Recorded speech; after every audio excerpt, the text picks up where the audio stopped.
Guys, we're back with Tadlock, man. So, we've been talking about dogs, man. He has a beautiful dog out here. I'm not going to say no names in case they see this one day. But as a pet owner, and guys, this is TJ here with Fit Bully TV. This is one of the vets we will be partnering with and working with. And goal is to grow with this person. And there's not a lot of people at times you can grow with. But at any hoop, man, as a first, you get a dog. People bring it in at 8 weeks. Yep. 8 weeks through the first 2 years, what are some things that might go wrong at times, or things you've seen that are very common? The most common, that's when you're first gonna start seeing some allergy problems. Usually, I've seen them as early as, let's say, 4 to 6 months. It's not super common. And why does an allergy present itself about that time? Do you know? Well, most dogs are going to have an environmental allergy. Yeah. So in order to develop that allergy, we've got to go through that season once and then come back to it. To say, hey, we've seen it before, now we've seen it again, and now we don't like it. But if it's food allergy, we're eating it every single day. So I think that's where we're seeing most of the young puppies. I think it's food allergies. Some dermatologists may prove me wrong one day. But that's what I seem to see. Other than that, let's say for whatever reason you didn't vaccinate your puppy. Parvo's a real thing, real killer. Yeah. If you do vaccinate it and we go through all the right steps, we're not going to see parvo, which is great. See, other than allergies, you're going to get ear infections likely due to allergies, unless you just have a super big swimmer that the ear canal is not draining, or you're not cleaning it right, or it's not drying right, whatever the case may be.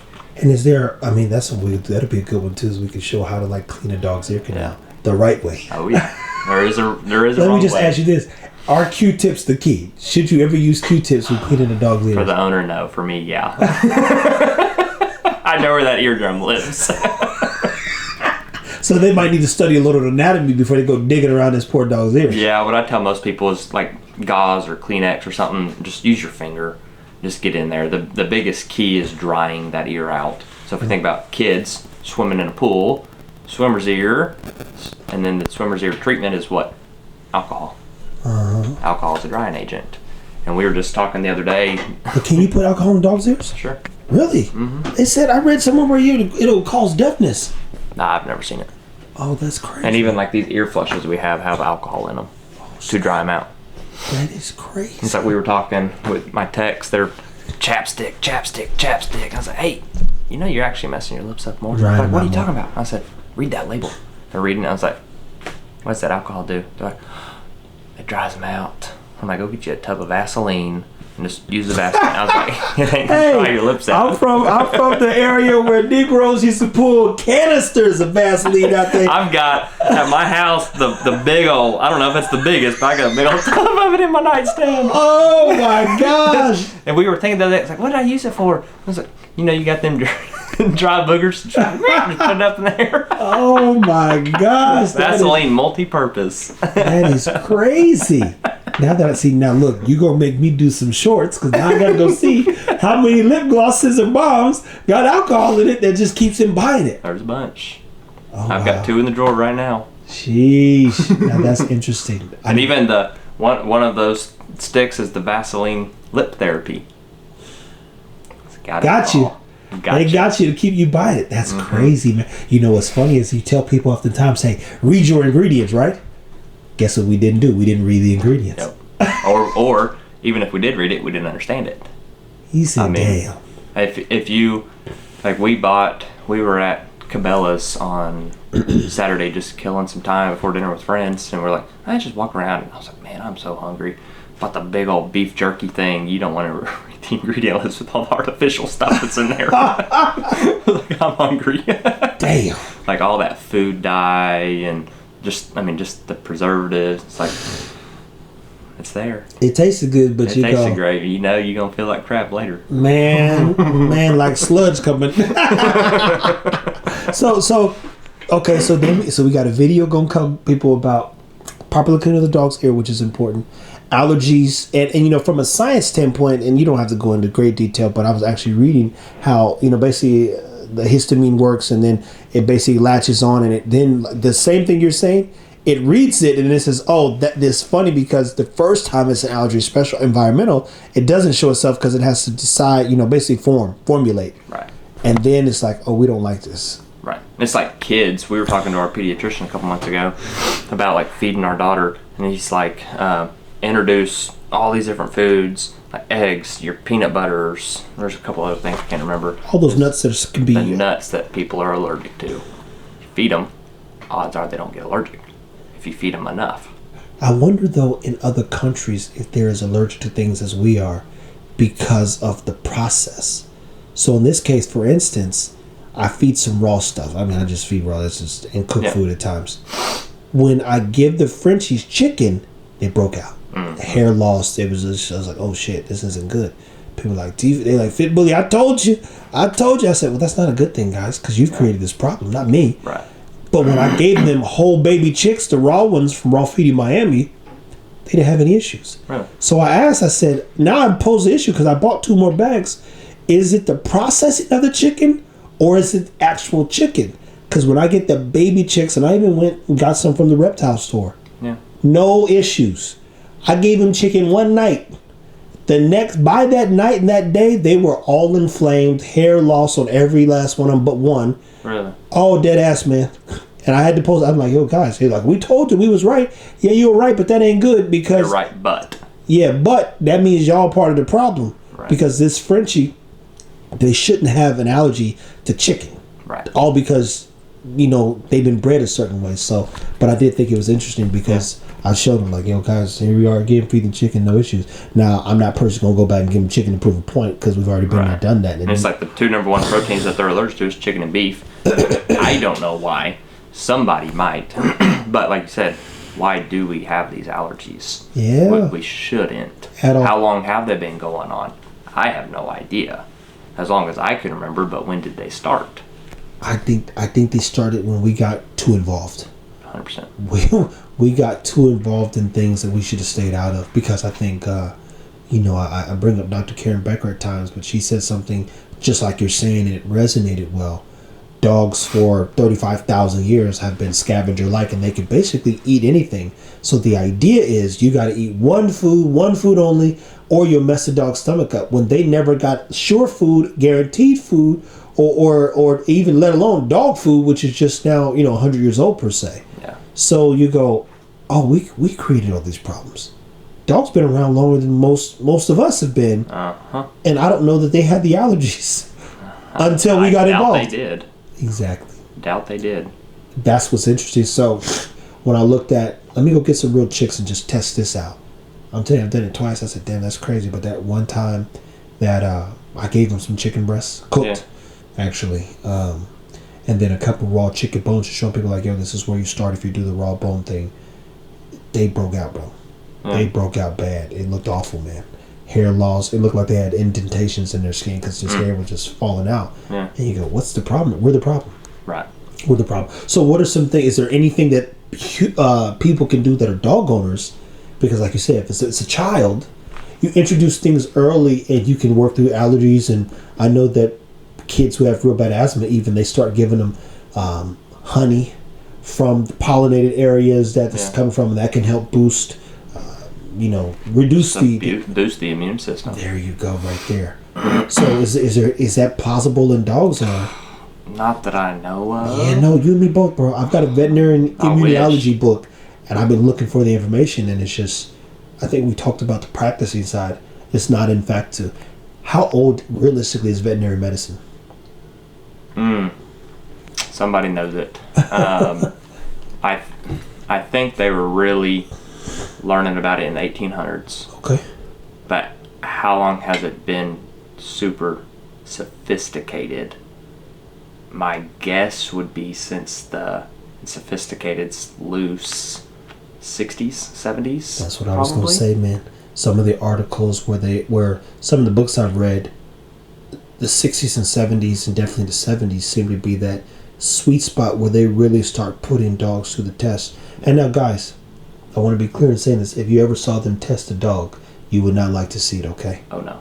They'll hang beagles upside down. They do some very unique things to test stuff. to prove points. And if you're a dog lover, it'll get you. That's how PETA came about. I mean, not to call them out for anything, but I don't think they were around before animal tests. Oh shit! So that's where they came from, huh? That's what I think. That makes sense. Now I gotta go find somebody at PETA.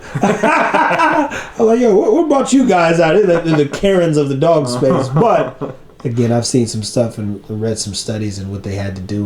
You go, wow. It'll make you change your occupation. And that's why I think about if you grab your shampoo or conditioner or something, turn it to the bag. Was it or was it not tested on animals? Because if it wasn't, they are going to be proud. But then does it work? On us. Because it's a human product. Oh, you're saying for human products. Yeah, human product. Grab your shampoo, your conditioner, your body wash. That's why Dawn is so big in all their commercials. They're bathing the ducks or the geese or whatever it is that's covered in oil. I mean, they're proud of it because it works. It's safe. But like all of our human products, we want to go down the rabbit hole of was it tested on animals? Was it not? Do we care? Do we not? A lot of our stuff was tested on animals, but if it wasn't, it's gonna be big and scream in your face that it wasn't. I'm not saying don't use it on your animal. Yeah. But there's no safety backing. Interesting, man. So allergies, early on, ear cleaning. What else did you say? Allergies, ears. Touched on the parvo. Yeah, parvo. That was a little bit. Parvo's another thing. People make sure you get the right medicines. I heard, and mind you, I just heard through the grapevine that there are certain medications or companies that if your dog gets parvo while going through the process of being boosted, that they will reimburse or even help pay. Yeah, I had a doodle that got. I did 3 vaccines. It was 8. If I remember right, the dog was about plus or minus 8, 12, 16 weeks old. Yeah. Tested and contracted parvo at like that somewhere between 6 and 9 months of age, if I remember right. I did all 3 vaccines. The vaccine company paid for me to treat that dog. Oh man. Because we gave 3. And if you gave 2, they're gonna give you some money but not cover all of it. If you gave 1, they're gonna give you a little bit, but they'll back their vaccine. Oh, they have to. Mm-hmm. Otherwise it's like I'm not big on calling names out or anything, but like HeartGuard. Yeah. If your dog tested positive on HeartGuard and you could prove that you bought a year of it, within that year, they'll actually pay for the treatment. Oh my. Oh. And I know the other companies do as well. It's just the one I know best. Yeah. That's good. That's good. And mind you, that's food for thought because some people don't know. But then you have to be able to document.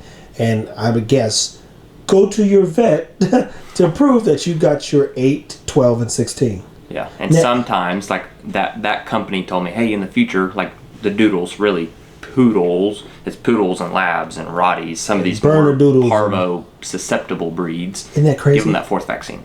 Just give them one more. So get this, and I know you want to know this too, but like parvo's more, I won't say rancid or rapid, but it's also big in the Rottweilers, so they'll get those things all the way up to 6 months sometimes. Yep. Why is that? Do you know? I don't know. It's just like, love me. Is there a reason why some of these dogs are more susceptible to parvo? There is. As an internist. An internist would know more than I would. Oh, I just know, just for me, historically, we have these breeds. That box. That's what they check. You know they're going to get it. Interesting. Godly, man. So you should go all the way up to 16. For sure. If not, maybe 1 more. Depending on whatever your vet recommends. I know I still do a lot of the 3-shot series. Yeah. But sometimes I'm like, hey, let's get 1 more in that one. And is it something you feel or something you're like, hey, this breed's notorious? Breed. Sometimes I'm like, where'd you get it from? Oh, where they got the breeder from the breeder. It's like East Texas. Parvo is rampant out there. I mean, you need to do 4. Sometimes they'll recommend a 5th. Oh, wow. You need to do 4, though. It's just parts of the world, your wet regions, that soil's always turned up. That's funny because in Kansas City, where I'm from, in the springtime is where a lot of those emergency places will see more parvo cases when it's like pouring rain for 2.5 months or so. When it always comes up. And is there a reason why parvo thrives in wet environments? Yeah, I'd have to go back and look at the book. If I'm being honest, one of those things good. Guys, look. Information in, information out. Hey, this is the part I love. When you get into what you do day in and day out, you know how to treat it, manage it, and sustain it. We're going to find more ways to just keep the information going because people enjoy it and they're loving this small series that they've seen so far. And as we keep inviting them into your world and back, into ours as well, I'm so glad we were able to have this conversation because that first 1-2 years, in my opinion, can really set up a dog's immunity long term. And I don't know how long it takes to define immunity, but I know once I got to a certain stage, I ate relatively correctly, I was a teenager per se, even still, I don't get sick easy, man. Same. And I don't eat correctly. It's my beef jerky and Cabela's. Hey, and that's, so the difference is, I think growing up, my papa had an enlarged heart. Yeah. And so my grandmother, we couldn't eat that fried chicken. I'm like, dang, how many times did grandma make fried chicken? Oh, she didn't. Maybe twice, ever. We got it at somewhere else. You had to. So she might have got Popeyes every now and then when we came back from church, but truth is, it had to be healthy. And for his sake, and he still died of a heart attack. Yeah. But he also had cancer. So you go, wow, that's interesting because the house that I'm in, everybody got sick. I didn't.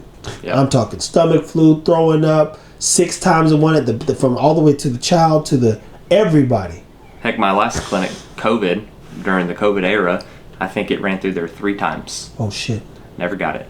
I ain't got COVID neither, knock on some wood, but I'd like... I think I carried it, if I'm being honest, because at one point we flew out to Florida, and the 3 people, one of them being my wife I was with, they all got sick. I didn't. So you're a transporter. I think so.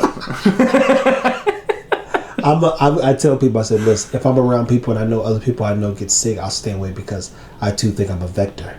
So I'll vector that thing and bring it in your house and ruin your whole week. But I'm like, oh, I'm fine. Nothing happened. You're not sick? No, I'm good. Everybody's got the sniffles and the struggle. Miserable. So we learned in this video then, definitely potentially get up to 4 shots. I know that you can't give lepto until the dog's how old? I start mine at 12 weeks. So lepto, why is that one dangerous to give before 10 weeks or 12 weeks? I don't know that it's dangerous per se, because I know vets that give it at their 8 week. Oh, wow. I know there's some vets that are like, I just don't want to. I don't want to carry the distemper parvo combination by itself without the lepto. I don't think it matters. I think it's one of those that everybody worries about. Well, my dog had a reaction to something. Odds are it was the lepto. If we're vaccinating dog, let's say on an annual, we're giving distemper parvo lepto vaccines, rabies, maybe your bordetella, maybe a flu vaccine, maybe a rattlesnake vaccine if you're in the country. Yeah. Other parts of the world, let's say Ohio, maybe they're giving the Lyme vaccine. Who knows how many are we giving at the same time? We're going to space it out a little bit, but for sure, distemper parvo lepto, rabies, bordetella, at least in this part of the world. Hey, my dog had a reaction. Come back the next year and you're spacing everything out. I know which one did it. The lepto did it. It's so reactive, but it doesn't truly hurt that many dogs in terms of reaction. Let's say, I tell people all the time, hey, we may be sore. I give it in the left hip. We may be sore in that left hip for 24 hours. Yeah.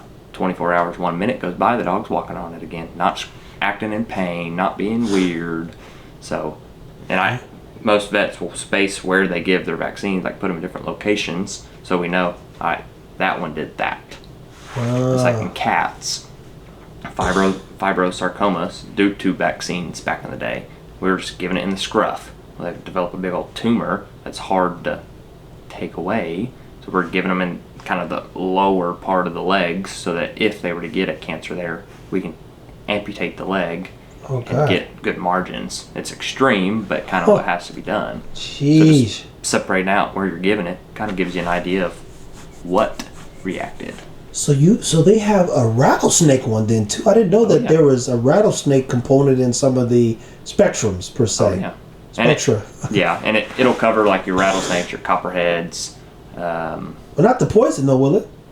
What it does, it kind of slows the you still got to hurry up to an ER. You still got to go to your vet. Hey, you got rattlesnake shot. It gives you extra time to get there. Get there quick, but just get there quick. Yeah. That's crazy, man. Yeah. I did not know that you learned something new. And what part of the world do they have? Rattlesnakes are everywhere, realistically. Definitely down here. We got some Oh, rattles. I've got the vaccine in my fridge. I've got a box of it. Oh, I mean, rattlesnakes, your copperheads, your water moccasins. all poisonous snakes. All your venomous. Interesting, man. That's crazy. Okay. Well, guys, you just got a first take on things that you might want to do and be mindful of as you were trying to manage the first 2 years of the dog's immunity or just overall well-being. Just overall health. Yeah, and that gives us, that lends an arm to go back and kind of show you and break down the medicines and stuff and what it looks like region-wise, because I've been asked that question, hey, should I get the Spectra with Lyme disease? I said, what part of the world are you in? I'm in the West Coast, probably, because ticks are a thing out there, and knowing what yields this thing, and then what does Lyme disease do to dogs long-term. So, food for thought, people. Keep taking care of your dogs.